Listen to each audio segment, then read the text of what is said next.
Well, hello there. Hey, it's great to see you. Come on in out of that windy, rainy weather that we're having today. I think we're getting ready to have a great big old storm here in Charlotte, North Carolina over the next couple of days. Come on inside where it's dry. I've got a fire going. Let's go over your inspection report together, shall we?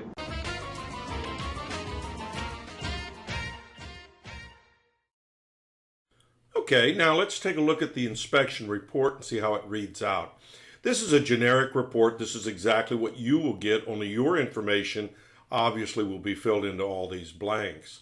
The upper right-hand corner of the report is the legend. Each one of these initials pertain to something. A is consistent with the age of the chimney. B, see comments below. C, repairs needed. D, need further evaluation. Or E, not applicable. And they're placed into the boxes next to the parts of the chimney that can be easily identified in this diagram. And then, of course, you'll find my comments here below.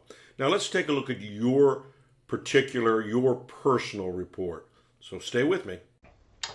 Hey, Julie, it was great to see you out at the house today. Let's take a moment. Let's go over the inspection report, shall we? Hey, let's go inside. So it's a very large wood-burning fireplace. And the reason that's significant is this fireplace would have been better served if it had a larger flue. In other words, the flue in this fireplace is standard size 13-13. It would have been better if it was a 13 by 18. Sometimes if they're undersized, the smoke can come back into the room. The reason that happens is you've got so much air going in the mouth of the fireplace here. If it bottlenecks up because the flue size is slightly undersized, most will go up the chimney, but some of the smoke may come back into the room. So that's something to be looking at. And running gas logs in here, that would solve that problem. But, sometimes that doesn't happen. Sometimes people burn fireplaces in oversized openings like that with undersized flues, and everything works out just fine. So you could try it that way. Now might be a good time to make a decision about that, because you were plumbed in for gas logs. Can't no longer use this line here. That ball valve, this little yellow plastic handled valve, has been compromised. It's loose inside, and there's two rubber washers in there, and this would be leaky. Right now there's no gas coming into it. It's shut off apparently underneath the house, but if it was turned on, it would leak all over the place.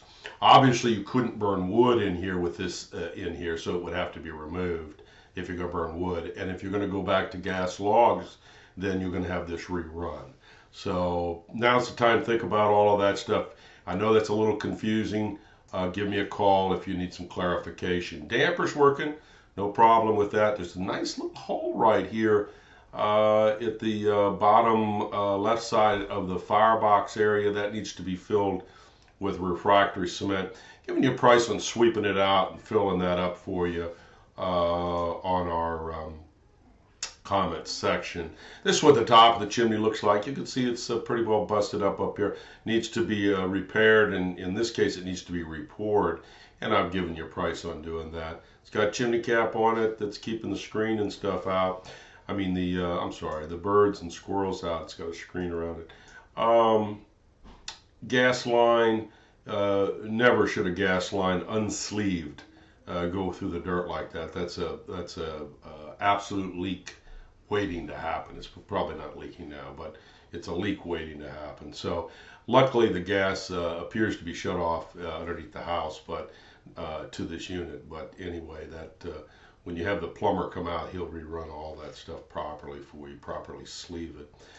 Flue system looks fine, not having any problems. A little bit of creosote buildup in there, but that'll be swept away when we see you next time. So questions for me, give me a call, 704-526-6348. You can email me at chris@affordablesweep.com.